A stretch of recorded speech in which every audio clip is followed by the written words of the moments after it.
Welcome, sleepyheads.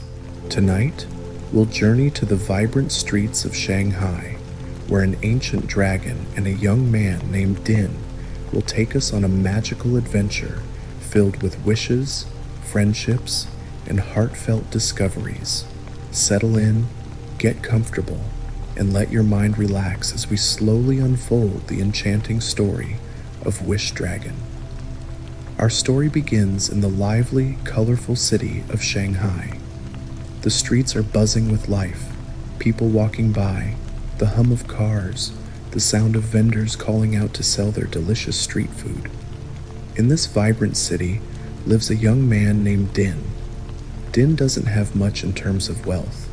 He lives in a modest apartment with his mother, working hard to help her, doing deliveries and odd jobs. But even though Din's life is simple, his heart is filled with dreams. He imagines a life beyond the busy streets, a life where he's reunited with his best friend from childhood, Lena. They used to be inseparable, but as time passed, life took them on different paths.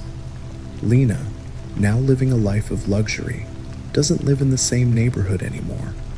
Her world is filled with glamour, parties, and elegant clothes, but Din holds on to the memories of when they were kids, playing together, laughing, sharing dreams under the open sky.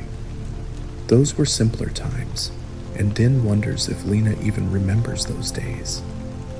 One evening, as Din is riding his bicycle through the crowded city streets, something strange happens. A small, curious-looking man hands him a beautiful old teapot and disappears without a word. The teapot looks ancient, with delicate engravings and a mysterious air about it. Din, puzzled but intrigued, takes it home. Little does he know, this teapot holds a secret that's about to change his life forever. Later that night, as Din is cleaning the teapot, something extraordinary happens. The teapot begins to glow, and with a loud poof, a massive pink dragon bursts out of it. This is no ordinary dragon. This is Long, the Wish Dragon. With shimmering scales and a long, flowing body, Long is both majestic and, well, a little bit full of himself. He has been trapped in the teapot for hundreds of years, bound to grant 3 wishes to whoever holds it. Long stretches out, taking in his surroundings, and with a deep voice says, "Congratulations, mortal. You now have the power of 3 wishes. Anything your heart desires, fame, fortune, power, I can give it all to you. So what will it be?" Din is completely taken aback. A talking dragon offering him wishes? It all feels too surreal. But after the initial shock, he realizes that this dragon could help him reconnect with Lena. His first thought isn't for money or power. He just wants to see his old friend again, to bridge the gap between their very different worlds. So, with a deep breath, Din makes his first wish.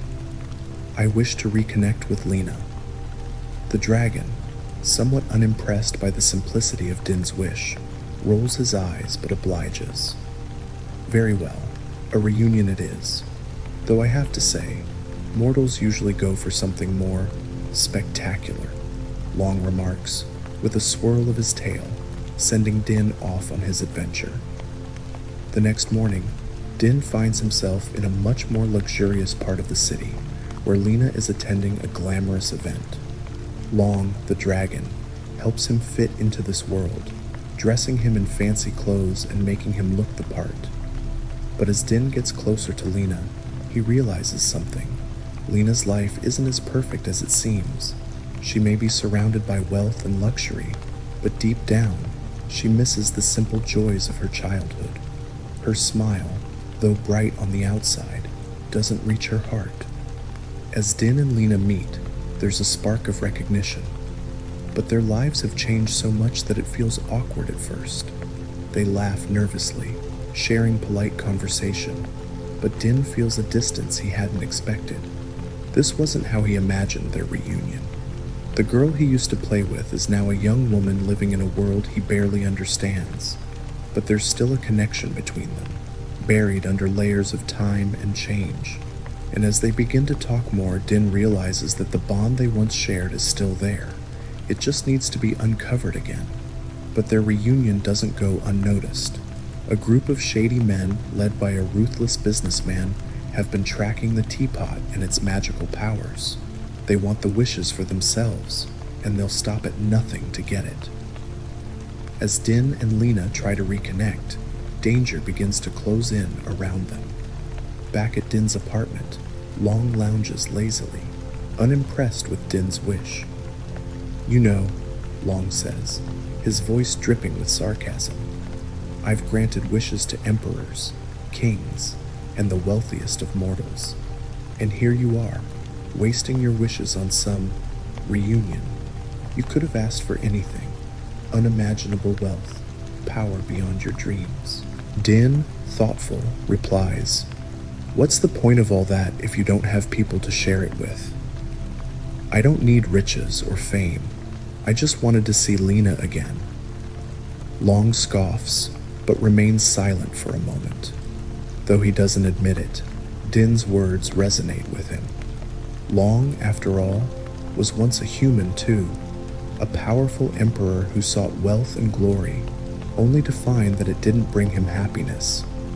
Over time, Long begins to see that Din's simple desires, friendship, connection, love, are far more valuable than the material things he once cherished. As the story unfolds, Din uses his second wish not for himself, but to protect Lena from the danger that threatens them. The villains chasing the teapot grow more determined, and a high-stakes chase through the streets of Shanghai ensues. Din, with Long's help, manages to outwit the men, but not without realizing something important. No amount of magic can solve life's problems or fix what's broken between him and Lena. Magic can't bring back the past, and it can't make people change. What matters most is the effort and love we put into our relationships, not the gifts we're given. Din and Lena grow closer during their adventure, rediscovering the friendship that once came so naturally to them as children. In the quiet moments between the excitement and the danger, they share memories, laughter, and even their fears about the future. Lena opens up about her life of luxury. It isn't all that she had hoped. She feels the pressure to live up to the expectations of her high society life, always striving for more success, more recognition, but none of it makes her truly happy. "I miss the days when we didn't care about any of that," Lena admits one evening as they sit under the soft glow of Shanghai's streetlights. "When it was just us, dreaming about what we'd be when we grew up." Din nods, feeling the same. "I miss those days too, but maybe it's not about going back. Maybe it's about finding what makes us happy now." Long watches these interactions from the side, feeling something stir within him. Though he pretends not to care, the dragon is beginning to understand that his centuries of granting wishes have missed something important. Wishes can't change hearts or create lasting happiness. He begins to reflect on his own past, his former life as an emperor.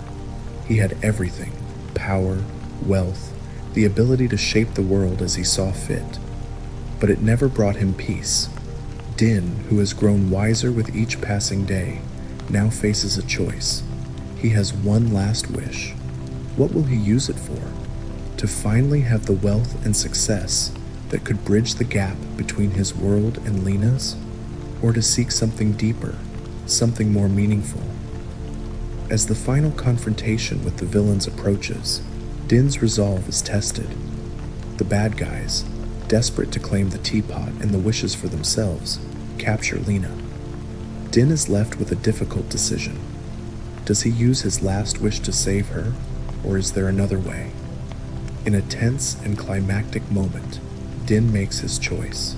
With all eyes on him, he turns to Long and says, "I wish for you to be free." The wish takes everyone by surprise, especially Long.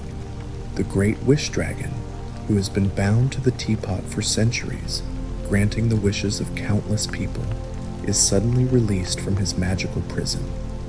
The teapot crumbles into dust, and Long, for the first time in his long existence, is free to live his own life. "Why did you do that?"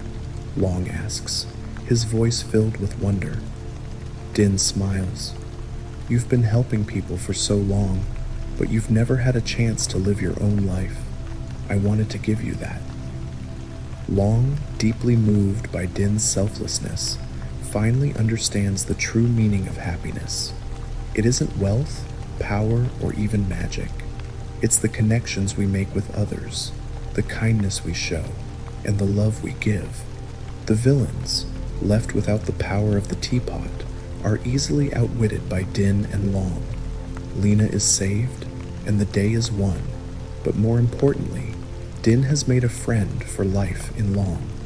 The dragon, no longer bound to grant wishes, chooses to stay in the human world, exploring it on his own terms, free to find his own path. As the city quiets down and the stars twinkle overhead, Din and Lena walk side by side. Their friendship has been rekindled, and they both understand that life isn't about what you have, but who you share it with. "I guess there's no magic that can fix everything," Lena says softly, looking at Din.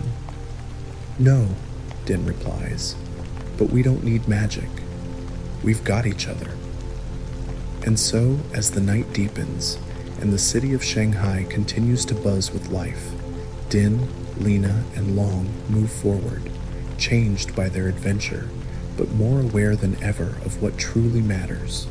Not the wishes, not the wealth, but the simple, profound joy of being together.